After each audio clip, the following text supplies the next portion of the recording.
എല്ലാവർക്കും നമസ്കാരം. ധ്യാൻ ശ്രീനിവാസൻ ശോഭ വിശ്വനാഥിനെ എയറിൽ കയറ്റിയ വാർത്തയാണ് ഇപ്പോൾ സോഷ്യൽ മീഡിയ ചർച്ചകളിൽ സജീവമാകുന്നത്. മലയാളികൾ പൊതുവിൽ ധ്യാൻ ശ്രീനിവാസൻ എന്നൊരു നടനെ കേവലം ഒരു എന്റർടൈനർ മാത്രമായാണ് കാണാറുള്ളത്. പക്ഷേ അങ്ങനെയല്ല. ധ്യാനിന് ഓരോ വിഷയങ്ങളിലും കൃത്യമായ നിലപാടും ലോകവീക്ഷണവും കൃത്യമായ ധാരണയും വിജ്ഞാനവും അറിവുമൊക്കെയുണ്ട്. പല ഘട്ടങ്ങളിലും ഊളത്തരമൊക്കെ പറഞ്ഞ് ക്രൗഡിനെ കയ്യിലെടുക്കുന്ന ധ്യാൻ പക്ഷെ വളരെ സീരിയസ് ആയി ആളുകളോട് വളരെ വൃത്തിയായി സംസാരിക്കുകയും ഓരോ വിഷയങ്ങളിലെ പൊളിറ്റിക്കൽ കറക്റ്റ്നെസ് ഒക്കെ പിൻ പോയിന്റ് ചെയ്ത് സംസാരിക്കാറുമൊക്കെയുണ്ട്. അതുകൊണ്ട് തന്നെ ധ്യാൻ ശ്രീനിവാസന് എന്റർടൈൻമെന്റ് വാല്യൂവും ഉണ്ട്. അതേസമയം മികച്ച രീതിയിൽ ആളുകളെ കയ്യിലെടുക്കുന്ന ധ്യാൻ ശ്രീനിവാസന് മികച്ച രീതിയിൽ സംസാരിക്കാനും അറിയാം. ഒരു സ്റ്റേജിലൊക്കെ അദ്ദേഹം പോയി നിന്ന് സംസാരിച്ചു കഴിഞ്ഞാൽ പിന്നെ ഓഡിയൻസിനെ ലേമാൻ ലാംഗ്വേജിലൂടെ തൻ്റെ അടുത്തേക്ക് വലിച്ചെടുപ്പിക്കാൻ ധ്യാൻ ഒരു പ്രത്യേക കഴിവുണ്ട്. അത് ഏറ്റവും ഒടുക്കം കണ്ടത് ബ്രിട്ടീഷ് മലയാളിയുടെ അവാർഡ് നൈറ്റിലെ അദ്ദേഹത്തിൻ്റെ പ്രസംഗത്തിലാണ്. ബ്രിട്ടീഷ് മലയാളി അവാർഡ് നൈറ്റിൽ ധ്യാൻ ശ്രീനിവാസന് സ്റ്റേജിൽ കയറുന്നതിന് തൊട്ടു മുൻപ് ശോഭ വിശ്വനാഥും ലക്ഷ്മി നക്ഷത്രയും വിധികർത്താക്കളാവുന്ന ഒരു സൗന്ദര്യ മത്സരമുണ്ടായിരുന്നു. അതിൽ അവർ ഈ പങ്കെടുക്കാൻ വരുന്ന മത്സരാർത്ഥിയുടെ അടുത്ത് മഞ്ജു വാര്യർ ഓർ കാവ്യ മാധവൻ എന്നൊരു ചോദ്യം ചോദിക്കുന്നുണ്ട്. ഈ ചോദ്യം അപ്പോഴൊക്കെ കേട്ടതിന് ശേഷം തനിക്ക് വേദി ലഭിച്ച സമയത്ത് ശോഭ വിശ്വനാഥനെ വളരെ കൃത്യമായി ടാർഗറ്റ് ചെയ്ത് സംസാരിക്കുന്നുണ്ട് ധ്യാൻ ശ്രീനിവാസൻ. അദ്ദേഹം പറയുന്നത് മഞ്ജു വാര്യർ ഓർ കാവ്യ മാധവൻ എന്ന് ചോദിക്കുന്ന ആളുകൾ തൊട്ടടുത്ത ചോദ്യത്തിൽ ദിലീപ് ഓർ പൾസർ സുനി എന്ന് ചോദിക്കുമോ എന്ന് ഞാൻ പ്രതീക്ഷിച്ചിരിക്കുകയായിരുന്നു എന്ന് പറഞ്ഞ് ശോഭ വിശ്വനാഥിനെ ട്രോളുന്നുണ്ട്. ഒന്ന് ആലോചിച്ച് നോക്കുക. വ്യക്തിപരമായി ആ ചോദ്യത്തോട് ഞാനും അങ്ങനെ യോജിക്കുന്നില്ല. മഞ്ജു വാര്യരും കാവ്യ മാധവനെയും അങ്ങനെ പ്രത്യേകിച്ച് ഒന്നിപ്പിക്കുന്ന ഒരു ഫാക്ടർ എന്ന് പറയുന്നത് ദിലീപ് എന്ന് പറയുന്ന ഒരു വ്യക്തിയാണ്. ദിലീപ് എന്ന് പറയുന്നത് വ്യക്തിയുടെ മുൻ ഭാര്യ, ലീഗലി അവർ ഡിവോഴ്സ്ഡ് ആണ്. അതുകൊണ്ട് തന്നെ അവരുമായി ബന്ധപ്പെട്ട് ഇനിയൊരു ചർച്ചയുടെ പോലും സ്കോപ്പില്ല. ദിലീപിൻ്റെ രണ്ടാമത്തെ ഭാര്യയാണ് കാവ്യമാധവൻ. അദ്ദേഹം അവരെ ലീഗലി മാരേജ് ചെയ്തതാണ്. ദിലീപ് മഞ്ജു വാര്യർ കാവ്യമാധവൻ എന്നൊരു ട്രയാങ്കിൾ സ്റ്റോറിയുടെ ഭാഗമായി വന്നൊരു ചോദ്യമാണ്. അത് മാത്രമല്ല മഞ്ജു വാര്യരെ പൊതുവിൽ മലയാളികളൊക്കെ അഡ്രസ്സ് ചെയ്യുന്നത് കരുത്തുള്ളൊരു വനിതയാണ്. ഒരുപാട് കാലം മലയാള സിനിമയിൽ നിന്ന് മാറി നിന്നതിന് ശേഷം തിരികെ മലയാള സിനിമയിലേക്ക് എത്തുകയും ആ സൂപ്പർ സ്റ്റാർ പദവി തൻ്റെ അഭിനയ പാടവം കൊണ്ടും കരുത്തും കൊണ്ട് തിരികെ മേടിച്ച ഒരു സ്ത്രീ എന്ന രീതിയിലാണ്. എന്നാൽ കാവ്യമാധവനെ കാണുന്നത് അങ്ങനെയല്ല. മലയാളികൾ എങ്ങനെയാണ് കാവ്യമാധവനോടുള്ളൊരു സ്നേഹം ഉണ്ടായിരുന്നു. പക്ഷേ കാവ്യമാധവൻ തിരിച്ച് അഭിനയമൊക്കെ ഉപേക്ഷിച്ച് പോവുകയും ചെയ്ത ഒരാളാണ്. അപ്പോൾ ഇങ്ങനെയുള്ള ഒരു അവസ്ഥയിൽ മഞ്ജു വാര്യരെ കാവ്യമാധവനെ വെച്ച് താരതമ്യം ചെയ്യുന്നത് ശരിയല്ല എന്നാണ് എൻ്റെ അഭിപ്രായം. കാരണം അതിൽ ആ മത്സരാർത്ഥി വന്ന അഭിപ്രായം പറയുന്നുള്ളത് അവരുടെ വ്യക്തിപരമായ തീരുമാനമാണ്. മാത്രമല്ല ഒരു മത്സരാർത്ഥിയാണ്.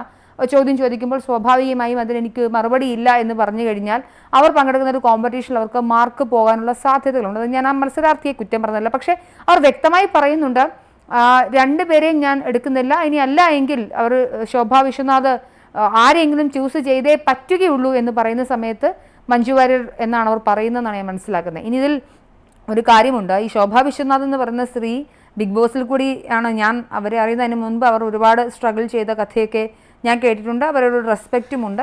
പക്ഷേ വളരെ വ്യക്തമായി ശോഭ വിശ്വനാഥ് ഈ വിമൻ എംപവർമെൻറ്റിനെ കുറിച്ച് സംസാരിക്കുന്ന ഒരാൾ മഞ്ജു വാര്യർ കാവ്യമാധവൻ എന്നൊരു ചോദ്യമൊക്കെ ചോദിച്ച് സ്വയം വില കളഞ്ഞു എന്ന രീതിയിലാണ് ഇപ്പോൾ ചർച്ചകൾ നടക്കുന്നത്. പക്ഷേ അതിന് ശോഭ വിശ്വനാഥ് മറുനാടൻ മലയാളിയുടെ ഈ വീഡിയോ നമ്മൾ ഷോർട്സ് ആക്കി ഇടുന്ന NRDയിൽ ശോഭ വിശ്വനാഥ് വന്ന് കമൻറ്റ് ചെയ്യുന്നുണ്ട്. അതായത് ധ്യാൻ ശ്രീനിവാസൻ ഇതിൻ്റെ ഒരു ഊളച്ചോദ്യം എന്ന് പറയുമ്പോൾ ആ ഊളച്ചോദ്യം തന്നത് ബ്രിട്ടീഷ് മലയാളിയുടെ അല്ലെങ്കിൽ ഈ പരിപാടിയുടെ സംഘാടകരാണ് എന്നുള്ളതാണ്.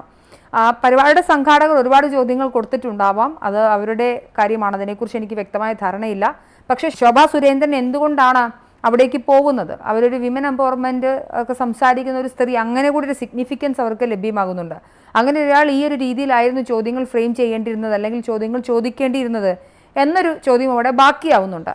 മാത്രമല്ല അതിൽ ധ്യാൻ ശ്രീനിവാസൻ വളരെ കൃത്യമായി അത് മനസ്സിലാക്കി വളരെ പിൻ പോയിന്റ് ചെയ്തത് സംസാരിക്കാനും അദ്ദേഹത്തിന് സാധിച്ചിട്ടുണ്ട്. എൻ്റെ ജീവിതത്തിലെ ആദ്യത്തെ ഫാഷൻ ഷോ ആണ് ഞാൻ ഇവിടെ ഫ്രണ്ടിൽ നിന്ന് കണ്ടത്.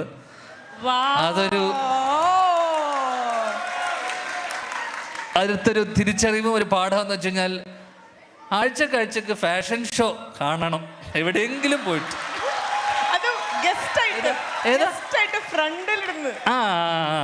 അന്ന് ഇതുപോലത്തെ ജഡ്ജിമാരും കുറെ ചോദ്യങ്ങൾ ഉണ്ടാവാതിരുന്നാൽ മാത്രം.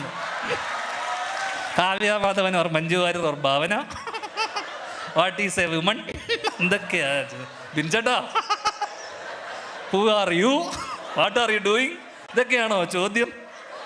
മാത്രമല്ല ഈ വിഷ്വൽ നോക്കുക.